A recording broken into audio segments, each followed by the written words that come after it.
dalam pembelajaran PAUD. Yang pertama, pembelajaran bermakna. Yang kedua, pembelajaran multidisiplin.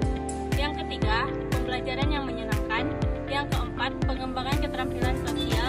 Dan yang kelima, meningkatkan keterlibatan aktif. Penerapan kurikulum tematik di PAUD.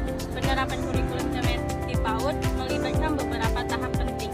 Yang pertama, pemilihan tema. Yang kedua, perencanaan pembelajaran.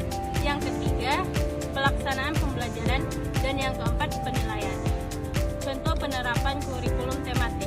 Sebagai contoh, kita bikin tema dengan judul hewan. Dapat diintegrasikan dengan berbagai mata pelajaran. Pertama, bahasa.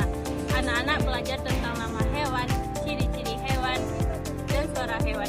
Mereka juga dapat membuat cerita tentang hewan dan menyanyikan lagu tentang hewan. Yang kedua, matematika. Anak-anak belajar tentang jumlah hewan, urutan hewan, dan bentuk tubuh hewan. Mereka juga dapat melakukan kegiatan menghitung jumlah hewan atau mengurutkan hewan berdasarkan urutan. Yang ketiga, sains. Anak-anak belajar tentang jenis-jenis hewan, habitat hewan, dan makanan hewan. Yang kelima, seni. Anak-anak dapat menggambar hewan, mewarnai hewan, atau membuat kerajinan tangan terbentuk hewan. Dan yang terakhir, sosial budaya. Anak-anak belajar tentang peran hewan dalam kehidupan manusia, seperti hewan peliharaan, hewan ternak, dan hewan liar. Tantangan dalam penerapan kurikulum tematik.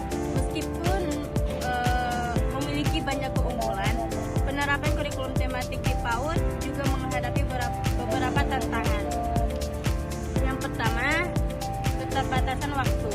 Yang kedua, keterbatasan sumber daya. Yang ketiga, keterampilan pendidik. Dan yang keempat, penilaian. Solusi untuk mengatasi tantangan. Untuk mengatasi tantangan tersebut, beberapa solusi yang dapat diterapkan. Yang pertama, peningkatan keterampilan pendidik. Yang kedua, penggunaan teknologi. Dan yang ketiga, dukungan dari orang tua. Dapat disimpulkan